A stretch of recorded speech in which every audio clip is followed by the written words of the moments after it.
Jarren Benton, Dead End Hip Hop, nigga. When I'm driving down, listen, man, when I'm driving down the fucking road of hip hop, and I don't know where the fuck I'm at, it's probably because I'm in the Dead End Hip Hop. Dead End Hip Hop, man. Fuck with it, cause I fuck with it.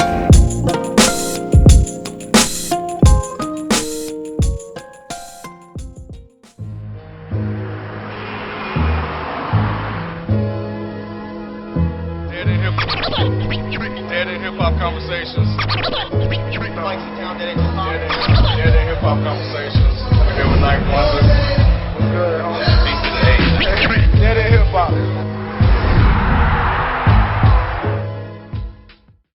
Dead End Hip Hop. We're here with Jarren Benton. It's been a long time coming. Finally got a chance to get you on the show, man. It's been a good grind for you, man. It has been a grind, man. I'm still grinding. I ain't even where I want to be yet. That's what's up. I'll be there. I'm grinding. That's the attitude to have right there. And it's gonna fucking happen. Hell yeah. For the title of your album, what was the inspiration? Just through your grandmother? It was like a kind of pay homage, like. Yeah, you know what? It was most of the albums I've done before this was kind of like just having fun, just fucking around and shit. Even though you still got some of those elements on this album, but most of the serious songs that I did, they reflect a part of me. They reflect the trials and tribulations that I went through when I was living in my grandma's basement. So a lot of stress, a lot of fucking growing pains came from living in my grandma's basement, man. And I never experienced a lot of shit like that, man. A lot of heartache, a lot of just depression, a lot of just life. And I think that was the time when I was just going through so much shit. And so those songs that I put on the album, they reflect that moment. So that's why I wanted to call it My Grandma's Basement. You described it well on your title track, because I felt like you was like depressed or angry or stressed on that song. The last track on there, I was like, yeah, that's one of my favorite tracks on there. So exactly. Yep. That's how I felt to the T on that song, man. Like there's nothing on that song that's like exaggerated. Like if anything, it's not exaggerated enough. That song right there, that sums it all up of how the fuck I was feeling. But at the same time, I also wanted to throw that line in there too, where I was like, I should be thankful I lay in the basement instead of the pavement, because I just wanted to let my grandma know, like, shit, that's love. To just when a nigga down on his luck and you open the door and you let me come back in and get my shit together. But I still couldn't help what I was going through internally when I was living in that basement. But it made me who I am today, and I'm thankful for that fucking basement. like, how cool was it having your grandmother on there? That was cool as shit, cause my grandma just a cool ass person, man. Like she's cool as fuck. Like she never came across like a grandma. Yeah. If that makes any sense. Like the typical grandma is just like you feel timid around. You're a grandma, I don't. Fuck that, man. You can be you in front of my grandma. That's what I love about her. Like I always felt like she was a grandma, but I never felt like that. The cliche grandmother type, if that makes sense. A lot of black people family got that type of grandma, man. Yeah, for sure. She was just like cool with you, like this whole rap thing, right? She was cool with that. Yeah, she was hella cool with it, man. Cause I've been doing this shit since I was a kid, so it's like this ain't nothing. Her seeing me doing all this shit ain't really nothing new to her. Right. I mean, I don't even think she even understand like the progress that I've made, but I always been trying to rap, and I always been the same nigga, if not. Of course I've grown a little bit, but the same elements has always been there, so it's not surprising to her, man. So it is what it is. So I saw the interview where you asked her, you said, so which one of my songs is your favorite song? Oh. And she said, all of them. You said, you ain't listening to my music. Have you finally got her to listen to your music? You know what? When I did the CD, I brought like 10 copies and I left them over there. So I don't even know if she's even still listening to it. I hope she have, but I don't even know yet. But I know damn well that day when she said that shit, she did not listen to none of my shit. Never. She's like, oh, I like all of them. Yeah, get right. The hell out of here. You just said a few minutes ago, like the shit that's on this album, like it's kind of like some real shit you was feeling. Yeah. So now when you said that, I thought about Heart Attack. Yeah, that was a real emotion too. You know what? I went through that experience with 2 women in my life, man. I had this one chick I was with for a while, but you know what's crazy? Even when I made that song, I don't have those emotions there no more. Like it's no attachment to that anymore because like that's been long gone and over. I just thought it'd be cool to tap back into that emotion and make a song about it. But yeah, I had my heart broken before by some bullshit like that. You know, you find out you love a chick and she fucking just shitting on you, she cheated on you, and the way she went about it was so fucking cold. I really did want to fucking kill her, and I swear I did. Like, and it's crazy when you in a relationship and you dealing with heartache. It's like you miss that person and then you deal with the pain of not being with that person. But then, at least me, you deal with this certain pain. I want to fucking kill this bitch. Like you deal with that too. So I want to really put that out there. I dealt with that. Like I really wanted to kill that bitch. And so I couldn't do it. I feel like Mike, you don't even tap back into that emotion though. Like, What you mean? You ain't never had nobody break your Mike is saying this Man, I wanted to kill a whole lot I think we all. I know we all fucking feeling that. I'm just saying. A couple of my chicks, if they come up missing, I wouldn't blame you for coming to my house. Straight up. Hell yeah, man. I don't know what it is. Maybe, I don't know. Maybe I might need to seek some type of, you too. Maybe I might need some type of fucking therapy, man. Because I don't know, it comes with that emotion, man. Like you heartbroken. You like, this bitch. You fucking bitch. How dare you do that to me? I'm in a good place now. I'm great. I'm actually fucking married, actually. So. Oh, word? Congratulations. So hey, you get the last laugh now, bitch. Being a Southern rapper, how do other Southern rappers treat you? Because you are not your typical rapper from the South. That's a good fucking question. So I've always wondered that. That's a great, that's a great fucking question. Now I'm about to fucking vent.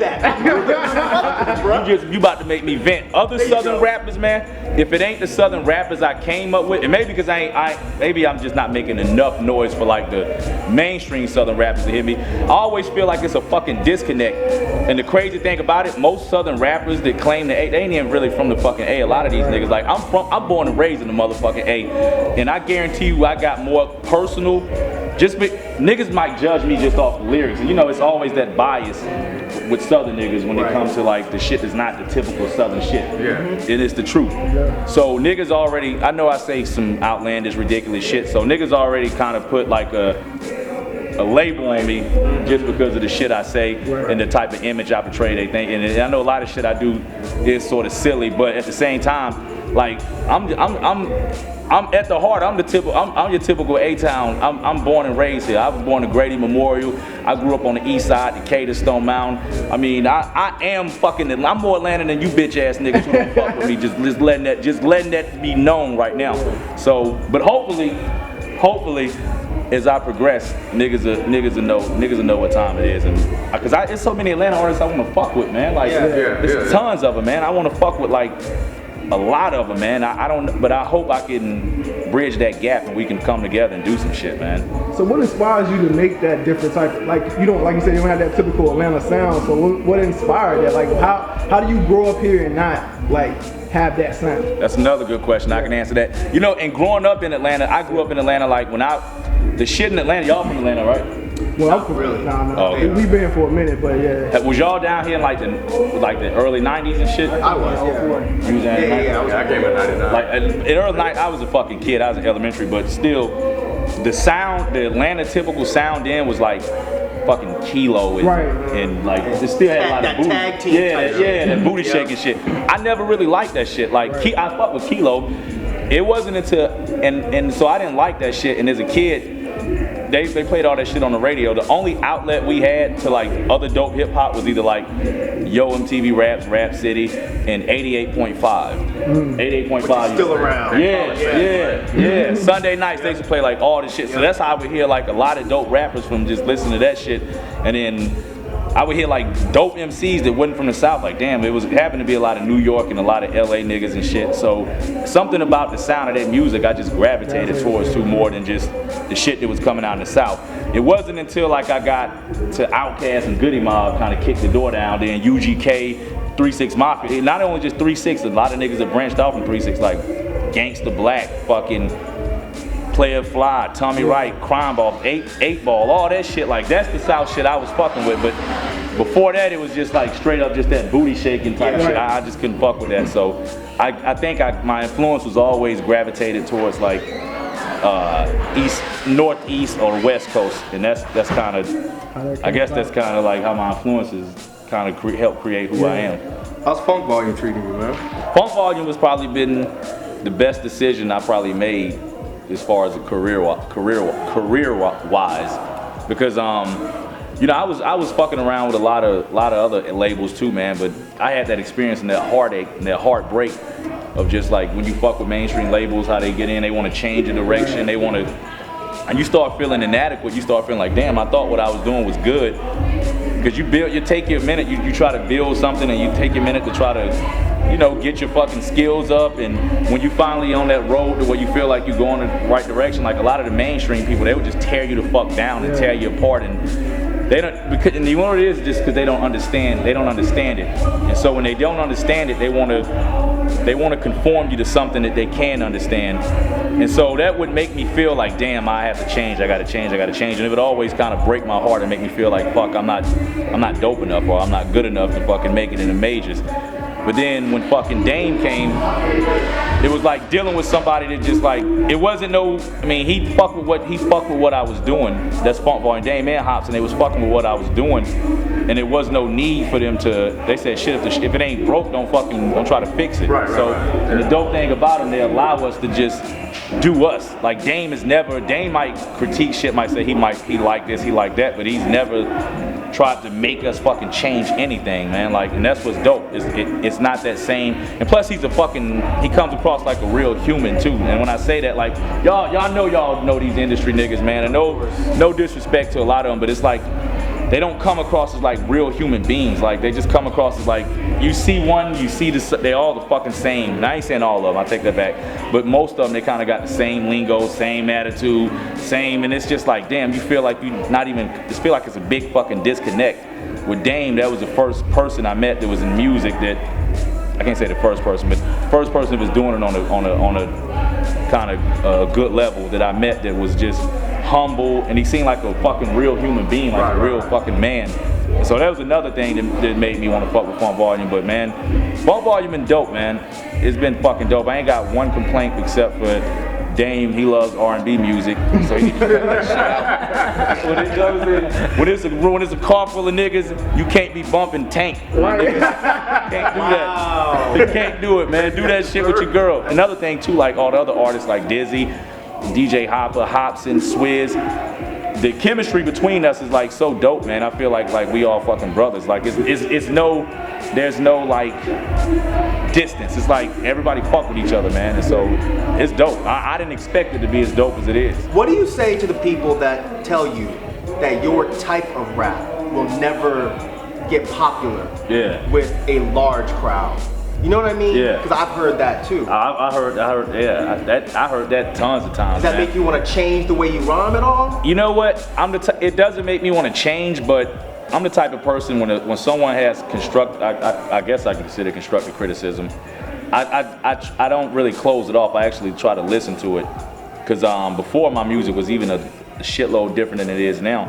So I did take some of their opinions. I took some of their criticism and I tried to add elements that they would say, and I still tried to keep my integrity and keep myself in it. I was, if they were saying like these beats are too fucking weird or it's too hip hoppy, I'm like, well, fuck it. I see what's popping, and I like some of the shit that's popping mainstream, so I kind of borrowed some of the mainstream fucking tactics too. So yeah, I mean, I definitely took their fucking criticism. I didn't take it lightly. Like I was open to take it and critique and progress myself and try to see how I can add. And I'm pretty sure there's some people that probably listen to my shit now and think this a lot. I got a lot more growing to do. And if someone has something to say, I wouldn't close it off. I'm like, nigga, shut the fuck up. I'm not that type of person. Like I would really take heat. I listened to even y'all first review. I listened to shit y'all was saying, and I was like, okay, yeah. The shit y'all was saying, it wasn't even the criticism that y'all had towards the Free Bass with Kevin Bacon album.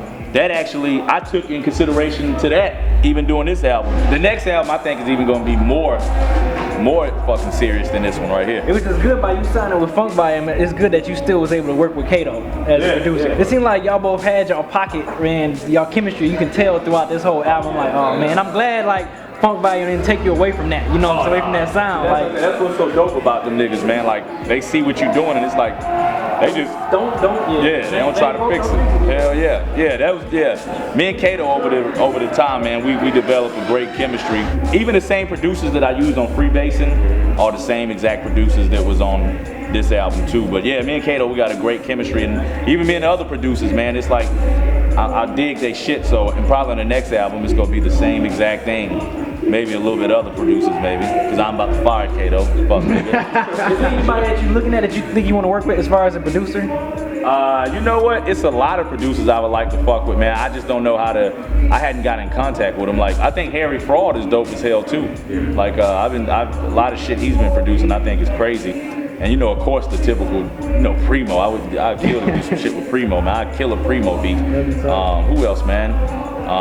Even Mike Wilmade, man. I fuck with him heavy. I think he makes some crazy shit, man. So I'm open to work with any producer that's got some fucking heat, man. They ain't even got to be mainstream, local too. I think your rhyming style can cater to a Primo beat as well to a Mike Wilmade beat. So I think that's crazy. I think that's good, man. That's how you just name both of those two producers as complete opposite styles. That's cool that he mentioned that, like, your flow fitting on different styles, because one thing I did notice with your latest tape, you almost have these borderline trap beats, which you wouldn't expect your type of rhyme style over those type of beats. So I'm assuming that was a conscious decision. Like, you want to kind of go for that A sound, but still add your own spin to it, right? Yep. You're right. He's right. Another thing, I fuck with a lot of trap beats. Like, I say, the South shit that I was fucking with was 3-6 Mafia, UGK. Like, I fuck with like those beats and those producers that was doing the DJ Paul, Juicy J, even from Pimp C. I know he was doing a lot of shit with UGK too, and even Organized Noise. How can fucking I forget Organized Noise? Like, a lot of those beats, man, I think they're dope, and I think that's the thing that's wrong with the South. I think like if you listen to a lot of those 808 heavy trap sounding beats, they're like dope fucking beats. And that was the shit that kind of got me into, like I say, with 666 Mafia. Like, those beats was so fucking dope. And I think with the South, unfortunately, and no disrespect to the MCs, it's just that in the MC world, the way their cadence is and the things that they say is not considered like the dope. I consider it dope just because I can relate to the experience that's on those beats.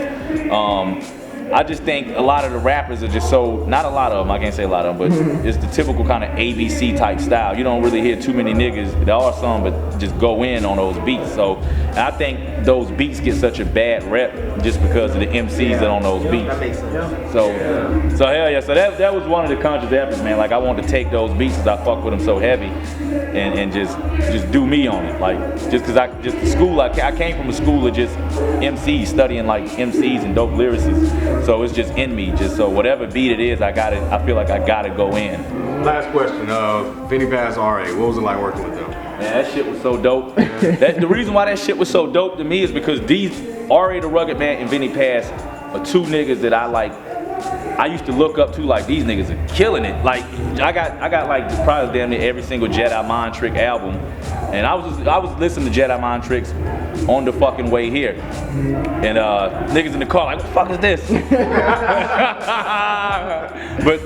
but no, and same with Ari the Rugged Man. Like, I've been bumping his shit for so fucking long, and it was just like, and Ari the Rugged Man is one of those rappers like with the most impeccable fucking wordplay. Like, that nigga's wordplay is stupid. Impeccable people. This is impeccable. That's impeccable people. It's the most ridiculous wordplay, and Vinny Paz is one of the hardest motherfuckers.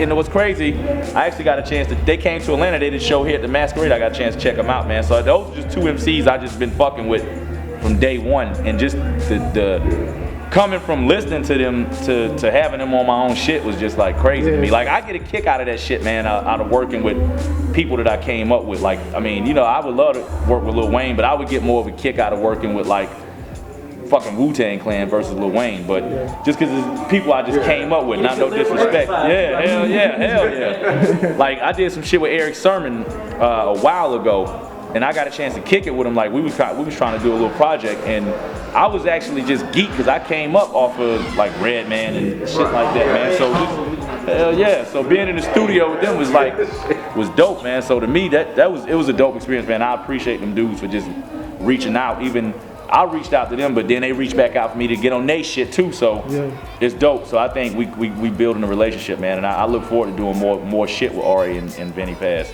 But that was dope. Hell yeah. Well, that's what's up, man. Appreciate you, man. Yeah, man. We definitely appreciate you coming. Thank y'all, man. Big time, man. Thanks, homie. My man. Fuck Mike Wahlberg, by the way. Fuck niggas.